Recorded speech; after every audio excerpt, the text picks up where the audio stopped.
xildhibaanadii hawyo oo tirada badnaa meesha nagu jirjiiri jiray meeshii aadan baan garan waayay horta marka waxaan isgari malaha xamar waa meesha dalka laga kala goynayo markaasi kala u fiiriyo horta fariintayda aan waxay ku socotaa saaxiibada halka fadhiyo iyagu kuma jiraan waa nala joogaan laakiin fariinteenu waxay ku socotaa dadka deegaankan oo ayadan dambe sida gaarka u sheegtay dalka waxaan u nimid horta midnimadiisa inaan ka shaqeyno xamarna in laga kala goyn baan rabnaa inaan ka shaqeyno haddii ilaahay kooxda yar oo arrimahaas ka shaqeynaysa horta waxaa ogaataan xamar cid iniga tegi maysa waana lagu qabsanaya haddii ilaahay dalkan waa la wada leeyahay midnimadiisana qof kasta mas-uuliyad baa ka saaran hadallada xanta ah anugu kama shaqayn karno meelaha looga sheekeeyo halka ka tegi mayno ilaa dalkan weji uu yeesho sidii hore ee la yeeli jiray saasay ahayd waana arkaynaa dhammaan dadka waxgaradka ee halka jooga xildhibaanada halka jooga si gaaraan ugu hambalyeynaya ragga inaga maqanna war halkay ku dambeynaysaa ee hore u soo gaaraan ilaa bannaanka ha istaagnin waxaa hadda ka socda aadan madoobe uu ku wado baarlamaanka shaqadii loo dirsaday ma aha shaqo aan loo dirsan baa halkaa lagu hayaa inta difaacdayna waa uga mahad celinayaa haddeertaana waxa weye waan isugu wada nimaadno hareerahan ka wada qabanaynaa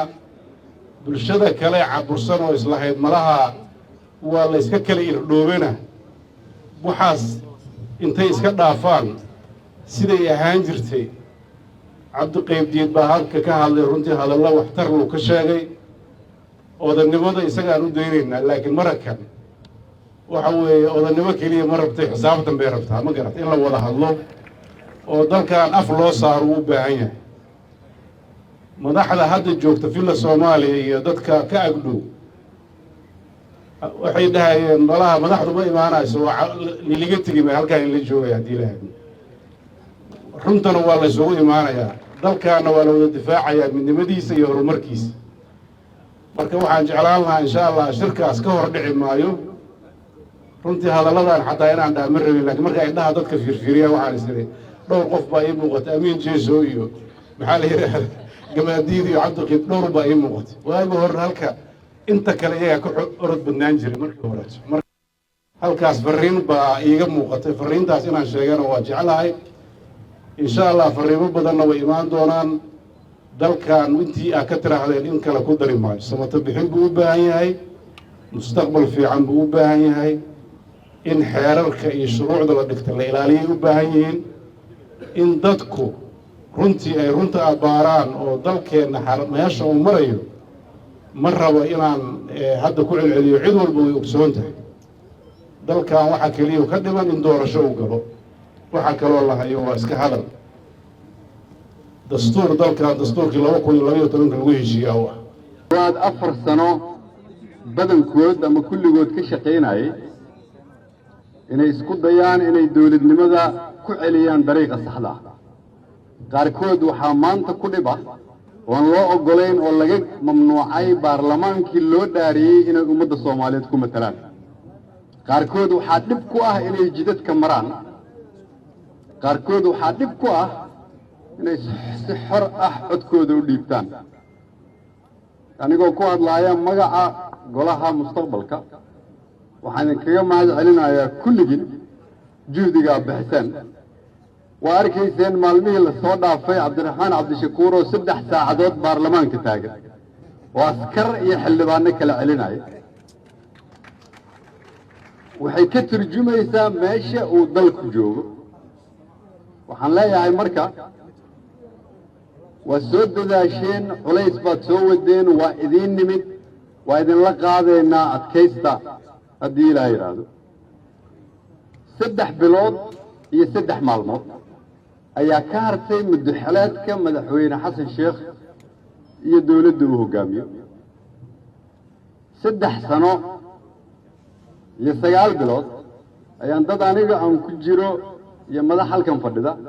aan tilmaamaynay khaladaadka dawladdu ay galeysay iyo meesha ay ku soo dhamaan doonto haddii aan si miyir ah loo hagin dalka 3 bilood iyo 3 maalmood loogama shaqayn karo dastuur Soomaaliyeed laguma xallin karo midnimada ummadda Soomaaliyeed laguma dhamaystiri karo cadawga al-shabaab iyo Daesh looma gargaari karo 4 milyan iyo 400 kun oo abaaruhu ku habsadeen ma difaaci karno dawladnimada Soomaaliyeed haddii aan heshiis laga ahayn hanaanka dawladnimada iyo maareynta xilliga kala guurka halkan waxaan isugu nimid sidii loo maareyn lahaa xilliga kala guurka golaha mustaqbalka Soomaaliyeed waxay isugu tageen Kismaayo waxaan codsanay in gogol la dhigo si dalkan looga badbaadiyo xaaladda hubanti la'aanta culays badan kadib dulqaad dheer kadib halkan ayaan fadhinaa waxaan u fadhinaa inaan ka wada xaajoono dalkan sidii doorashadiisa looga heshiin lahaa oo ku soo celinaya sidii dalkan doorashadiisa looga heshiin lahaa xilliga kala guurka ahna loo maareyn lahaa inta aan haysano 3 bilood oo xukuumadda iyo madaxweynuhu ay haystaan hadda muddaxeleed loo igmaday kaliya waxaan ku qaban karnaa inaan isu nimaadno oo aan ka shaqeyno waan ka shaqeynaynaa haddana isagaa naga maqan isaguna ku soo biiro insha Allah waan ka xumahay wax badan oo dhacaya oo xildhibaanada xorta aan ku dhacaya waan maanta xogaal ka ahay xildhibaan hooyadii oo meel cilla intii lagu dejiyay annaga qaadayna haddana cilla lagaga tegay oo la yidhi meesha cillada isbitaal laga soo qaaday wax aad iyo aad dhibaato waana wax xisaabtanka geli doonta marka xildhibaano waxaad u shaqayseen wixii laydin soo doortay laydin soo igmaday iyo dadkaad ku matalayseen aad iyo aad baad u mahadsantihiin waana waxaan ka sii wada shaqayn doona inta ugu dambaysa fariimaha iyo hadalladii aan odhan lahaa inta badan waa la yidhi laakiin waxaan rabaa inaan kusoo gebagabeeyo markaad saaxiibada yidhaahdeen waxba kuma sii daray weliba inta hadda siciida u dambaysay waan wada hadli doonaa nabad baan u nimid xal waddankan in laga gaadhaan u nimid mustaqbalka dowladnimada Soomaaliya inayna burburin baan u nimid maanta waa run oo arrintii Cabdi Qaydid ka hadlayay abaarta maanta meesha ugu xumeyd bay taagan tahay xoolihii way dhammaadeen gaar ahaan nugulkii dadkii baa hadda dhammaanaya shalay markaan soo baxay iyadoo dagaal xun aan ku jirnaan ka soo baxay meyd iyo dhaawac baa yaalay dhibaatadu way taagan tahay laakiin nasiib darro waxaa dowladnimadii iyada tii weyneed hadday burburtay waxba socon weyda dee kuwa gaarkeen hoose ku jira waxba ma qabanayaan sidaa daraaddeed reer Muqdisho waynu is haynaa waan idiin joognaa talaan ku tegi doonaa waxaan la wada leenahay ka wada shaqayn doonaa wax Soomaali u dhaxeeyaan isula iman doonaa taasaan ka shaqaynaynaa kulamo badan iyo wada hadallo badan iyo xiriir badan waan samayn doonaa aad iyo aad baad mahadsantihiin.